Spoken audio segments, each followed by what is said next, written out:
Tonight on CTV News, learning from the Lapu-Lapu tragedy. We fully accept the intent and all the recommendations. We're going to move on this as fast as we can. Recommendations to make festivals safer after a dark day in Vancouver. Will the report change events in your community? We want safer roads and slowing down the speed on side roads. It's just a smart thing. It's been proven out. Get ready to hit the brakes on Vancouver's side streets, where and when you'll have to start going 30K an hour. They have masks on, hoodies on. One of them has a cigarette in his mouth. Rising frustration, how a Metro Vancouver bakery was actually hit by thieves twice in less than an hour.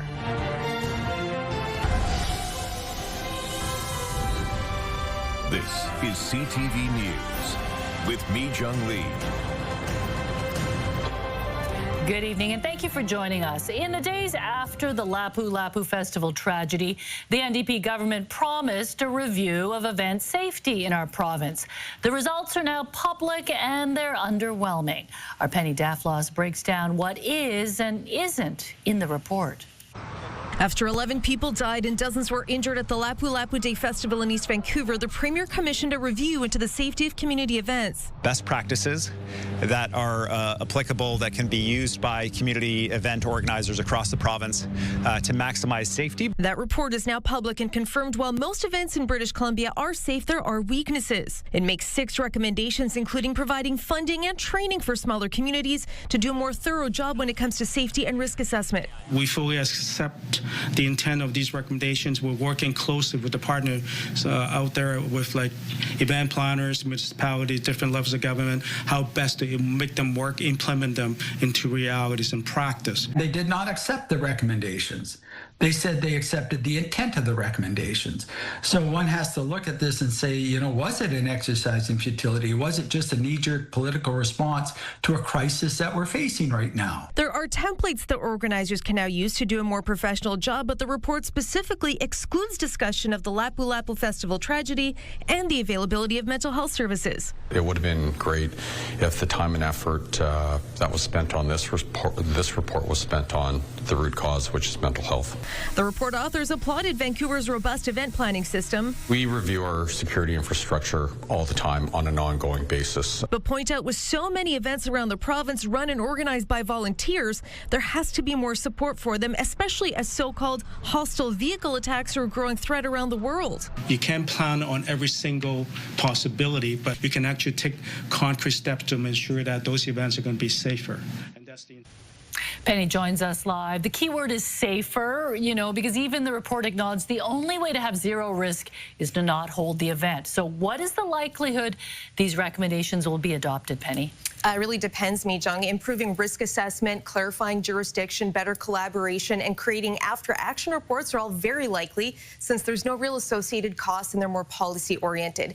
Creating a training program of some kind and providing targeted grants for safety, that could easily cost several $1 million, so that is very much up in the air, Mijung.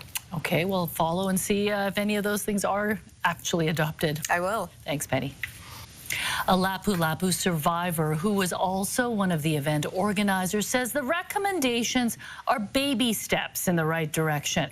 But she questions how easy it will be to obtain financial support from the province for increased security costs. CTV's Shannon Patterson has that story.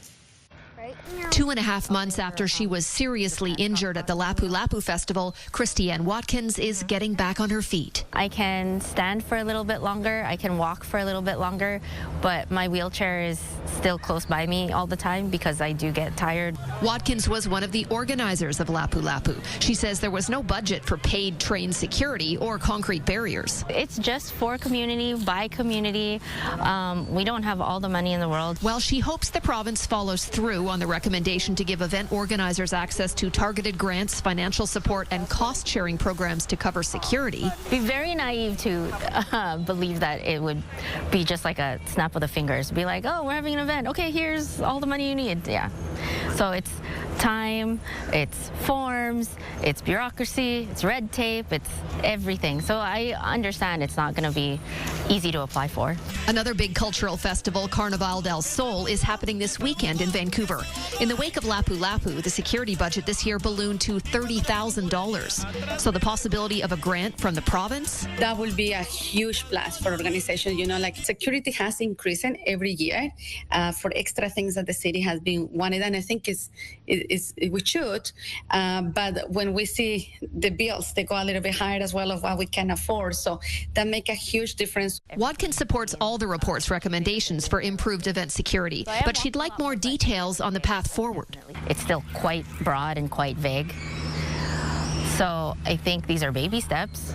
As she continues her recovery, Watkins worries how her 11-year-old son Knox will be impacted by the horrors he witnessed at the festival. I am not really suffering from too much PTSD, but I believe it's because I didn't see anything. I literally just got hit and then I ended up on the ground, and the only thing I saw was the sky. Well, she still bears the scars of what happened that night. Will you be involved in Lapu-Lapu next year? 100%. Yeah, no doubt. Always said I would be if they'd take me. Yeah, if they invite me, I'll be there. Shannon Patterson, CTV News, Vancouver. I guess it's... Police in North Vancouver are investigating after a pedestrian in a wheelchair was hit by a Lexus. It happened this afternoon near London Drugs at Lonsdale Avenue and 20th Street.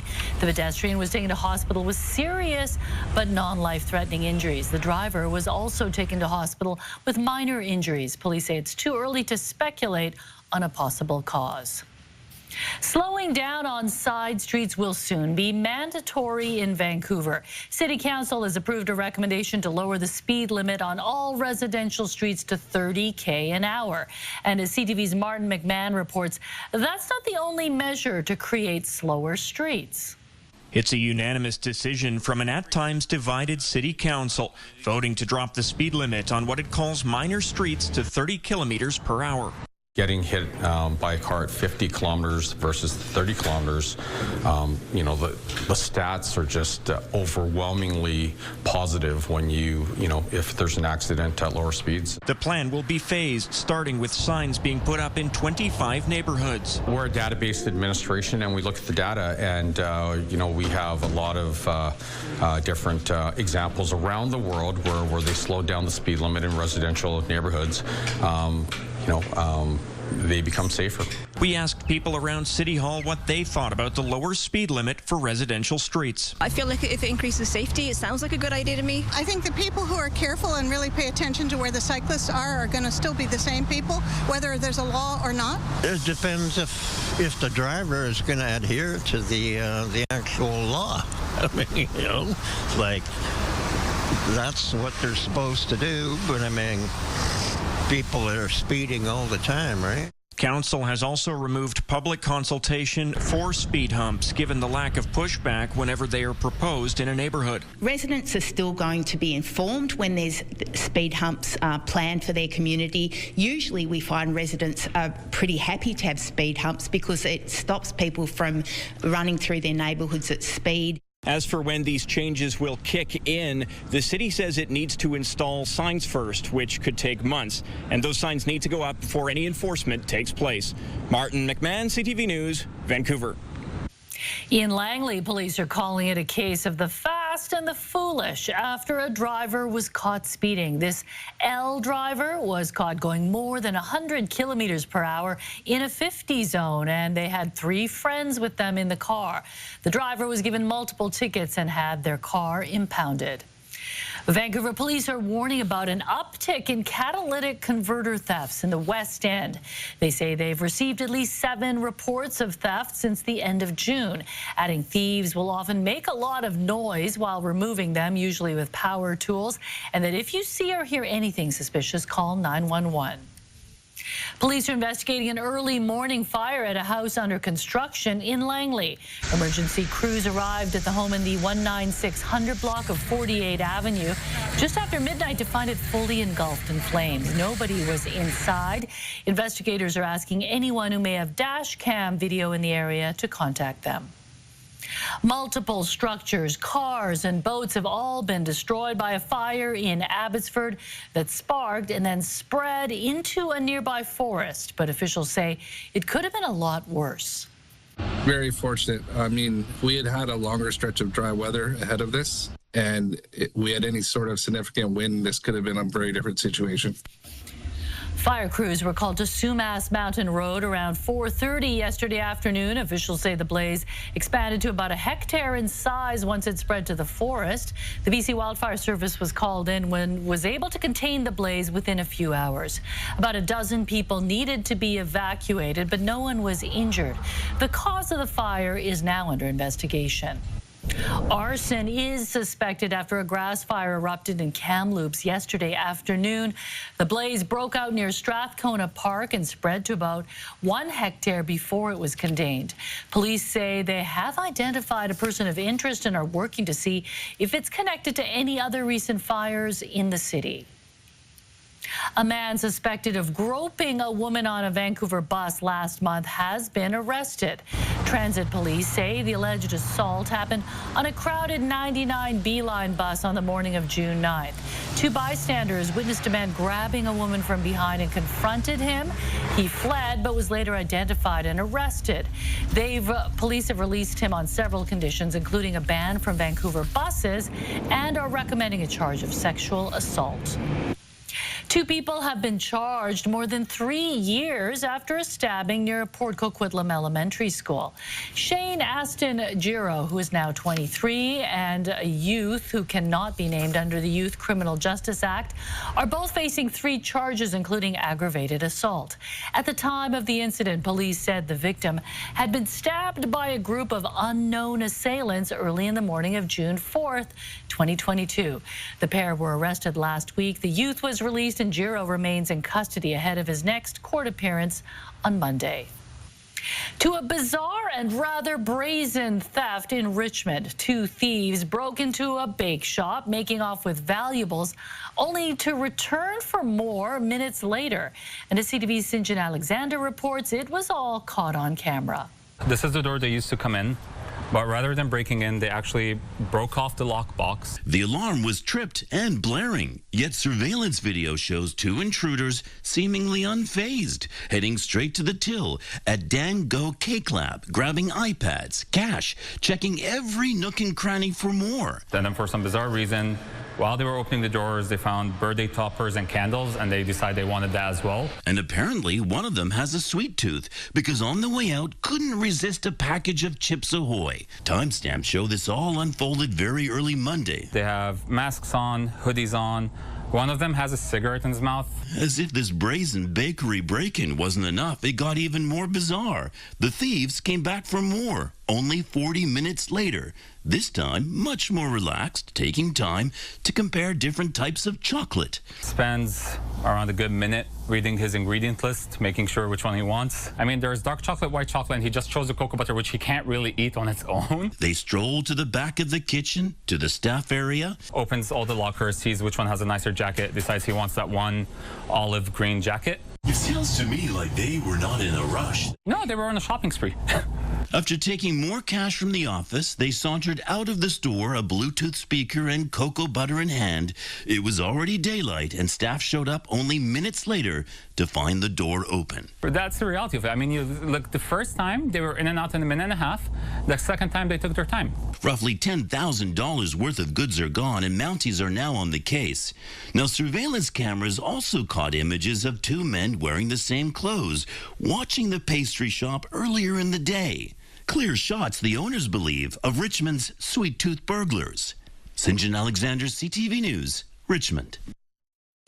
The Vancouver City Council has unanimously passed a motion calling for a ban on the use of carburetors in all new construction projects. Green Councillor Pete Fry created the motion in hopes of minimizing the amount of organic material that's making its way into wastewater treatment plants and putting a strain on the infrastructure. Other BC cities, including Victoria and Squamish, have already put bans in place. The motion also calls for public education to encourage people to compost food waste. A tough hit for low-income parents after the province canceled a bonus payment from the BC Family Benefit last week. Now a number of family advocacy organizations are calling on the NDP to reinstate the bonus. CTV's Yasmin Gandam spoke with one parent who is struggling to make ends meet. Megan de Jong has 2 children and is a single mother. She says without the bonus payment, she is forced to make tough decisions. Little things like this may seem little to some people, but for someone like me, like I mentioned, it's a week full of groceries. De Jong is one of many parents across the province who were eligible for the bonus that was put in place from July 1st of last year until the end of this June. From where I'm sitting, things aren't getting better. They're getting a little harder, especially when you're trying to juggle the kids. And they're kind of telling us that our struggles are being a little bit overlooked. The now canceled payment provided as much as $713 annually to a low-income family with 2 children, including de Jong. This child and youth advocacy group is calling on the province to reinstate it. Basically what they've done by withdrawing the bonus as of July 1st is they're going back in time, putting more, especially low-income families, in deeper poverty to rates that were set for 23-24. In a statement to CTV News, the Ministry of Finance says the benefit was temporary, provided at a time when inflation and interest rates were especially high. Nothing's changed. Food is still really expensive. Rent is still too high and costing them too much a percentage of their income. So they're not, nothing happened. Inflation may have slowed down, but that hasn't affected their food costs. So they're real basic family expenses. The province adds families across the province are still eligible for and receive the monthly BC Family Benefit. But de Jong says that's not enough. A lot of the time it's like, whatever, it's not that much of a cut, but for people in my situation who count every penny, it is a big cut. Yasmin Gandam, CTV News, Vancouver. Canada's Industry Minister Melanie Jolie was in Vancouver this morning to announce a major investment in research. Today, I'm proud to announce $1.3 billion to more than 9,700 researchers and research projects across Canada in science. Nearly 20% of the funding will be awarded through the Social Sciences and Humanities Research Council, and more than $25 million will support the new Frontiers in Research Fund, which supports boundary-pushing interdisciplinary research projects. Sweet sales, how the Buy Canada movement is boosting business for a well-known local chocolate company. Also ahead. In Canada, his or her worship is for people with this government job, like Scott Gillingham of Winnipeg and Surrey, BC's Brenda Locke. How a Brenda Locke clue stumped Jeopardy contestants and the mayor's reaction to being named on the show when CTV News continues. And oh my God, that's the biggest, that's the biggest fish I've ever seen. Crazy catch. A massive sturgeon more than 100 years old is caught in the Fraser River. Why its nickname is Ghost. Stay with us. Thanks to the Buy Canadian movement, a popular Vancouver chocolate maker is doing something it's never done before. For the first time, Pertys Chocolates is venturing outside its own stores. As CTV's Craig Krause reports, Pertys has forged a deal with another well-known BC brand. After 118 years, Vancouver-based Pertys Chocolatier is making some changes to how customers get their products. Today we launched with Savon Foods in 131 other locations. Now going nose to nose with the likes of Hershey, Cadbury, and other international brands, which the local chocolatier says it could have an advantage over after the company saw a 200% increase in website traffic. It was really since that moment earlier in the year where the Buy Canadian movement kind of came in and tariffs kind of launched a lot of that, unfortunately. Pushing them to take this step and partner with another Canadian brand. That's one of our core values, is supporting local. So when this partnership opportunity came around, we just couldn't pass this up. Since January, the country has seen waves of patriotism as many Canadians are trying to avoid American products as a form of protest against Washington. I think it's the only way we can retaliate is through making them economically pay attention. With the current situation, I would try to buy Canadian. As a result, both large and small businesses in BC have benefited. About 40% of small businesses tell us that here in BC, they've noticed Canadians choosing locally made products. A similar amount also say that 40% are noticing less interest in American products. A needed boost, but says more needs to be done to ensure this is long-lasting. Businesses continue to tell us that tax and regulatory costs are the biggest barrier to growth, so we're calling on governments to cut red tape. In the meantime, BC businesses such as Pertys will look to capitalize on the growing hunger for local products as they venture out into a new market for at least the next year. Go buy some chocolate. Craig Crow, CTV News, Vancouver. Surrey's mayor got a major shout out on Jeopardy this week. I'll take that's honorific for 400. In Canada, his or her worship is for people with this government job, like Scott Gillingham of Winnipeg and Surrey, BC's Brenda Locke. Scott. What is MP? No, I'm sorry. Dan or Elise? What is minister? No, that's not right either. Elise, care to try it? Nope. Those are the respective mayors of Winnipeg and Surrey. Surrey Mayor Brenda Locke posted to X expressing her excitement over being mentioned in a question. She added that it isn't every day that you see your name on Jeopardy and that she never would have imagined she would be featured in a clue. And I'm not surprised that these American contestants did not get that. Most Canadians probably wouldn't even know. Outside of the Lower Mainland, I don't think anybody would have been able to get that correctly. Yeah, and people don't really call them his or her worship in a colloquial way. As well.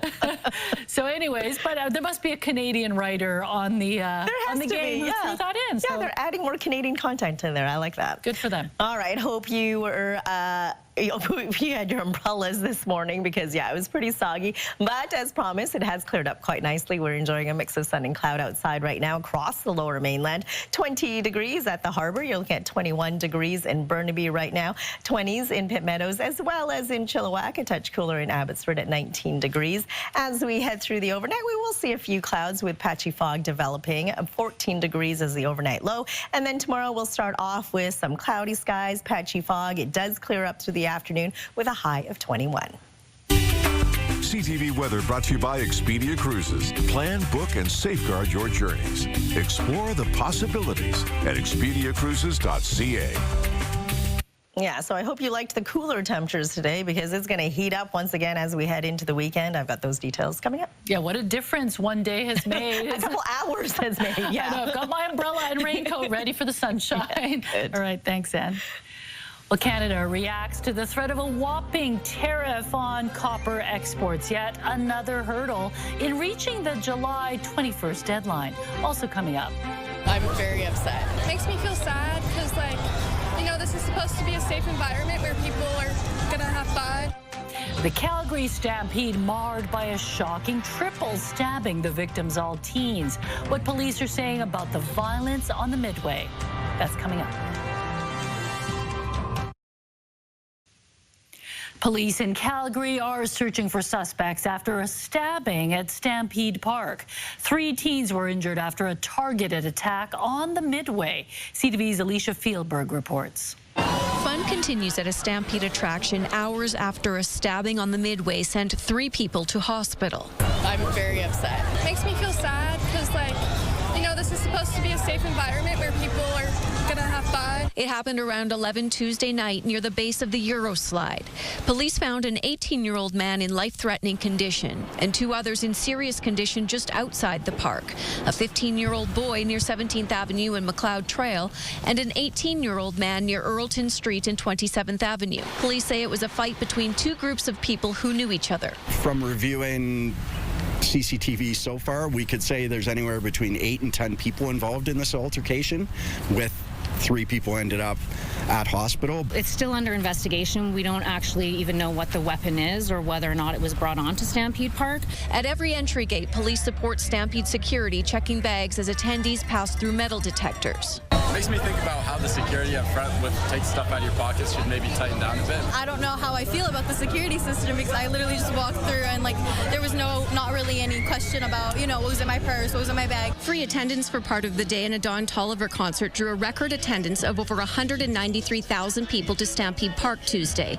Police were aware of concerns about the big crowd ahead of the show, but said there were very few incidents. We did arrest one person that was climbing on a structure during the concert, so that's illegal activity, and he was arrested and ejected from the park. Still, some are unsettled by recent attacks. I'm sure it was targeted, I'm assuming, but still, it's scary. It could break into something else, right? 23 hours before the stabbing, police arrested 4 people after a midnight fight on the Midway spilled into a game booth, with workers trying to push the fighters out.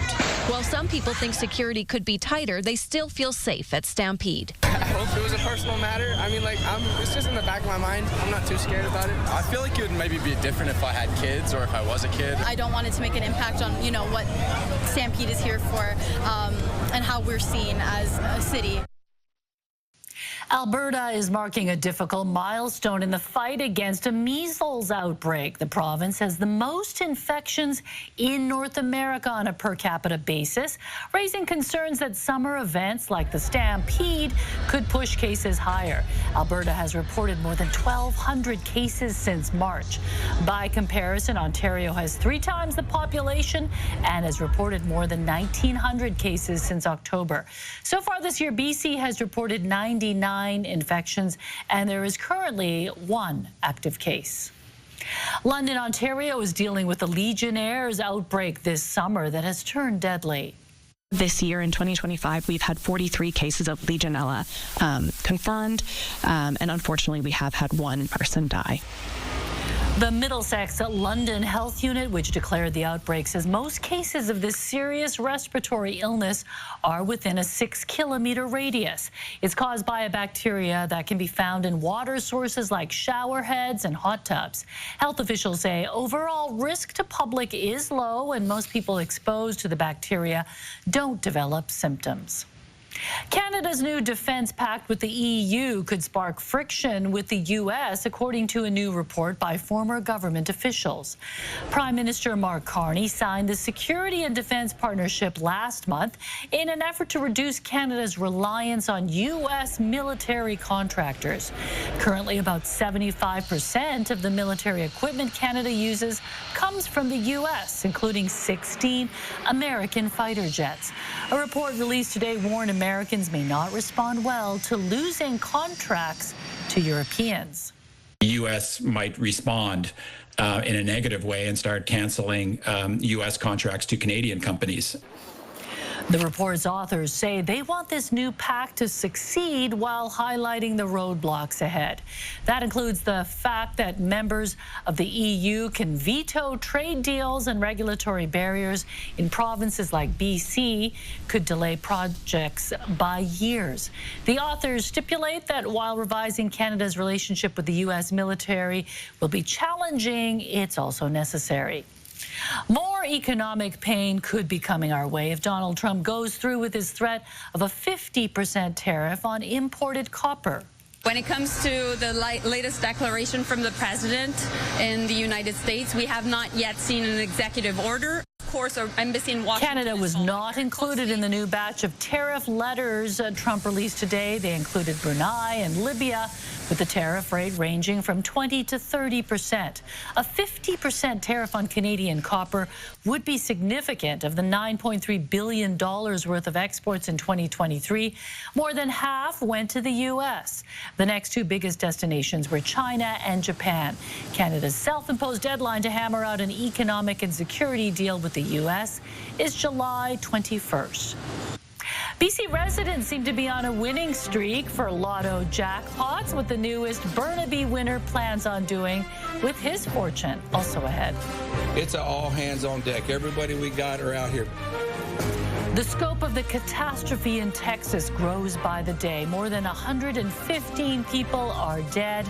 The massive search for the missing. That's ahead.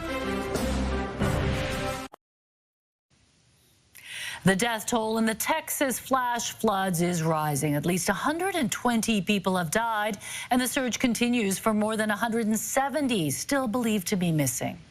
It's all hands on deck. Everybody we got are out here, but also we have additional 2,000 plus people helping us. This search operation has become one of the largest in the state's history.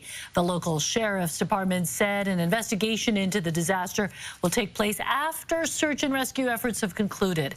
Questions have been raised about why widespread warnings were not sounded and more preparations weren't made ahead of the flooding. A man in Paris is being called a hero after risking his life to save multiple people, including 2 babies, from a burning apartment. You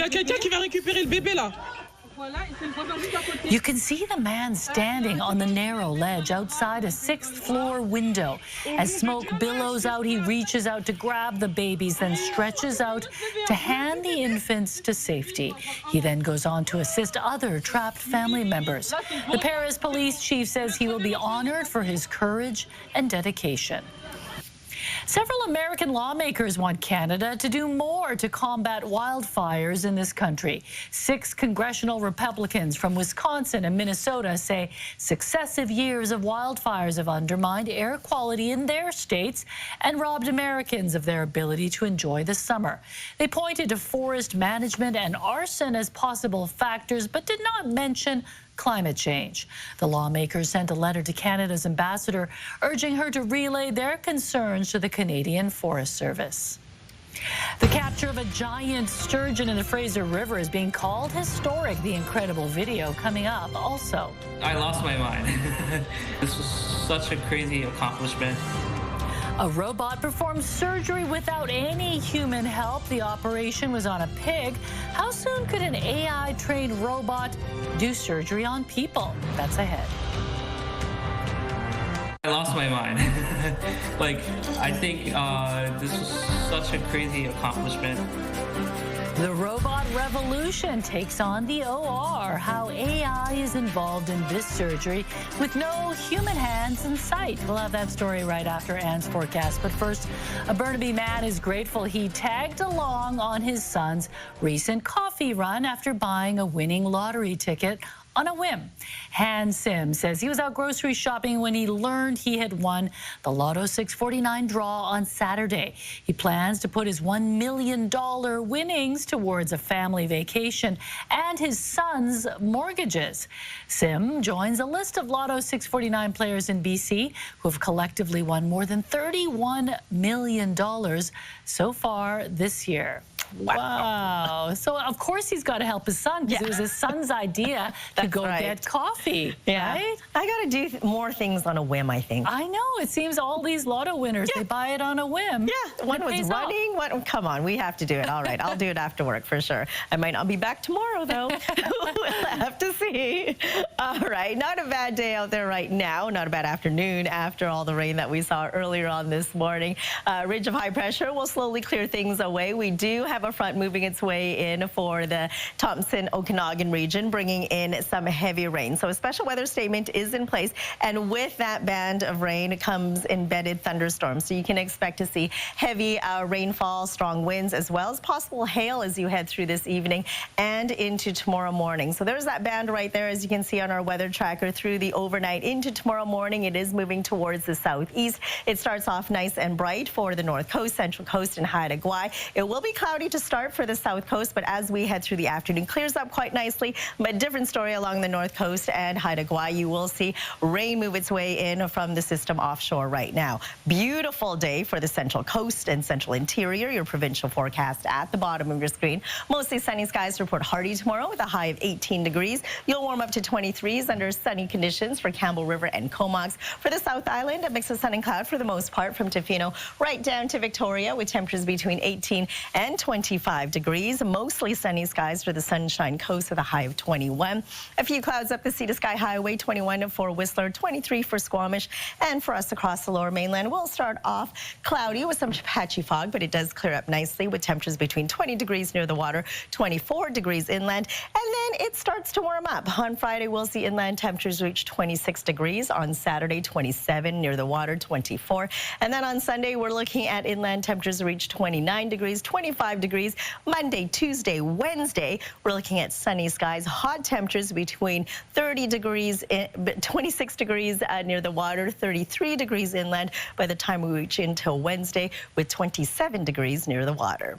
CTV weather brought to you by Expedia Cruises for air, land, and sea vacations. So we're getting that sizzle with that sunshine once again as we head into next week, but it's going to start to really get hot this weekend. So make sure you stay hydrated and stay cool once again. Yeah, we're going to forget that we had this blip of rain, right? What rain? Yeah, it was quick, but we needed it. Yeah, it's going to heat up. All right, thanks, Ann.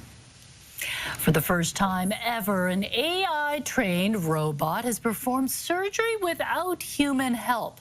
The operations were conducted on pig organs, and we want to warn you that some of the video in this next story is graphic. CTV's Abigail Beeman has more on the breakthrough and ethical concerns. We successfully completed all 8 ex vivo studies without any human intervention. You're watching a robot perform realistic surgery without human help for the very first time. I lost my mind. I think this was such a crazy accomplishment. Lead study author Ji Woong Brian Kim couldn't believe it, watching the robot, called SRTH, successfully perform a gallbladder surgery on a dead pig. Built and trained with the same architecture that powers ChatGPT, SRTH watched videos of surgeons at work. It's a model that's actually learned and actually kind of understands the surgery rather than, being just pre-programmed. While no human intervention was needed, there is a human who can override the robot if necessary. Our goal is not to replace surgeons. We want to just make the surgery easier so that surgeons can perform more surgeries, fewer complications. As long as the robot has the data, researchers say it should be able to perform any kind of surgery. They're already working on next steps. To get ready to operate on a live pig, this is a simulation with food coloring to imitate blood. First thing that strikes me as an ethicist is consent. Bioethicist Carrie Bowman says we need more data and research as AI in healthcare moves forward. What's this going to look like for a country like Canada? Is this going to bring down wait times? Is this going to raise efficiency? It may. I'd like to keep an open mind about this. As for when robots could perform surgeries on humans, researchers say that's still a number of years away. But experts warn AI is moving fast, and we need to be ready by answering all the difficult questions around its use. Abigail Beeman, CTV News, Ottawa. There's a new Barbie in town, and she has type 1 diabetes. The doll comes with insulin patches, a glucose monitor, and an insulin pump, all in pink, of course. Her blue polka dot dress represents the symbol for diabetes awareness. Mattel, the company that makes Barbies, hopes the new doll will help young people with the condition feel more confident. Model Leela Moss, who has type 1 diabetes, was also honored with her own doll. The legend of Ghost comes to life, a century-old sturgeon caught in BC, plus Sarah's song. Adam finds out why a woman is making music after being told she wouldn't be able to. Coming up on the Sawatsky Sign-Off.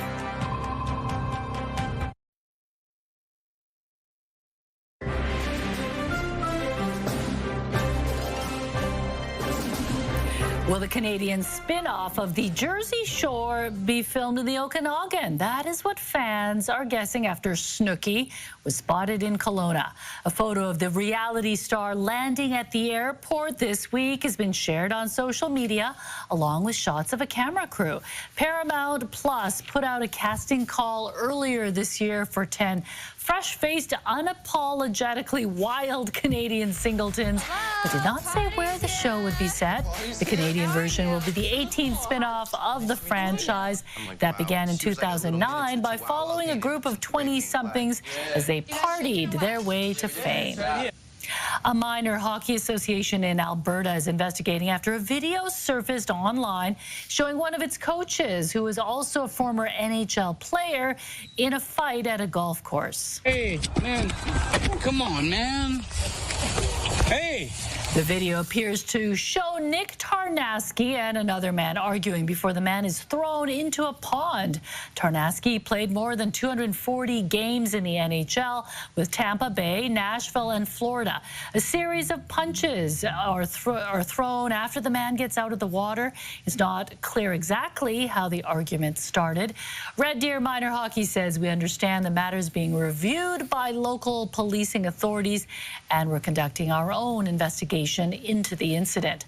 Alberta RCMP say there is no active police investigation. The Toronto Blue Jays failed to win their 11th game in a row, falling short of tying the team's longest streak. Clement running, and Straw sends a fly ball to center. Robert is there, and that's the ball game. The Chicago White Sox won today's game 2-1, stopping the Blue Jays 1 win shy of their franchise record. The last time Toronto won 11 straight games was in 2015. The Blue Jays are still ranked first in the American League East Division. Well, that's too bad. They couldn't make 11. Still doing well, though. Yeah, very well. Okay, do you guys like fishing? Have you ever fished? I like eating fish. Okay, well, some anglers are celebrating a record-breaking catch in the Fraser River near Lillooet this week. Oh my God, that's the biggest. That's the biggest fish I've ever seen. The fish, nicknamed Ghost for its infrequent appearances, measures 10 feet 2 inches long with a 5-foot girth. The anglers who caught it say this fish is easily identified by its curled dorsal fins, a rare feature that suggests Ghost is at least 120 years old. They say it took more than an hour to reel Ghost in, and they tagged the fish for the first time before releasing it back into the wild. Amazing. So it's as wide as I am tall. You're 5 feet tall? Incredible. It is incredible to think that these prehistoric fish are swimming in the Fraser River. I can't believe they actually caught it. Amazing. Okay, Kevin, what's coming up tonight? Well, I actually just spoke with the boat captain who was there. He's obviously very excited, reeled in the massive sturgeon. Estimates it was around 700 pounds. Yeah, he and everyone involved ecstatic. We'll have his interview later. Plus, the annual Gastown Grand Prix is back. The iconic race dates back more than 50 years and has featured some of the top road cyclists in North America, including Olympians. It kicked off earlier this evening with the youth race. The women are currently racing, followed by the men at 7:30, and some big cash prizes on the line. We will have coverage and hear from the winners at 11:30. Of course, this means there are some road closures if you're driving downtown. That is why. And the weather changed just in time for the race. Timing. Big time. Okay, thanks, Kevin. Finally, the Vancouver Jazz Festival may be over, but the work continues for singer-songwriter Sarah Miguel. As Adam explains, she was recently spotted playing guitar in Trout Lake Park, offering some unconventional advice for musician hopefuls on tonight's Sawatsky sign-off. As she teaches herself how to play an inspiring song. It's about like rising up and unchain the child that is inside of you. Sarah Miguel recalls the child she once was, struggling to read music. And my mind would be stuck. It was insane. And although she loved making music and could learn to play any song by ear, Sarah was told that if she couldn't read or write notes, she'd never be able to make it professionally. I felt like a loser. Like, I don't know, I thought was something wrong with me. By the time she was diagnosed with ADHD, Sarah had stopped pursuing her passion. I started business. I became an architect, actually. For decades, music was regulated to being a pleasant pastime, played in private, until friends kept encouraging her to share her talent, and Sarah finally found the courage to perform in public. It was a little nervous. I felt like a little embarrassed. Until the audience responded by clapping, like a lot. It was very good. It felt so good, Sarah made a bold decision. Give up. Give up your dream. Sir, why is your advice give up on your dream? Sometimes when we were just thinking about getting somewhere. Sometimes we stop appreciating, Sarah says, what's already here. So I'm enjoying this now. Just singing in a park, practicing a song about realizing your potential. A shiny promise, fresh and new, is hiding in the depth of you. And then Sarah reveals what happened after she stopped focusing on the future. The more I got freer, more stuff came up. So many opportunities on increasingly larger stages that Sarah is now celebrating 15 years of making music professionally. Just follow what is in your heart right now. And along the way, like the lyrics to this song say, unchain the rainbows that replace the rain. Adam Sawatsky, CTV News, Vancouver. She has a beautiful voice. So talented. Yeah, great talent. You've got some. Yes, let's take a look at our Scenic Snapshot tonight. A double rainbow from Kokan, New Brunswick. Thanks for sending this in. And we want to see your Scenic Snapshot as well. So email us at scenicsnapshot@ctv.ca. So we have fans all across the country? Across the whole country. Or maybe she was on vacation there? Across the country. All right, thanks for joining us. Have a great evening. See you later.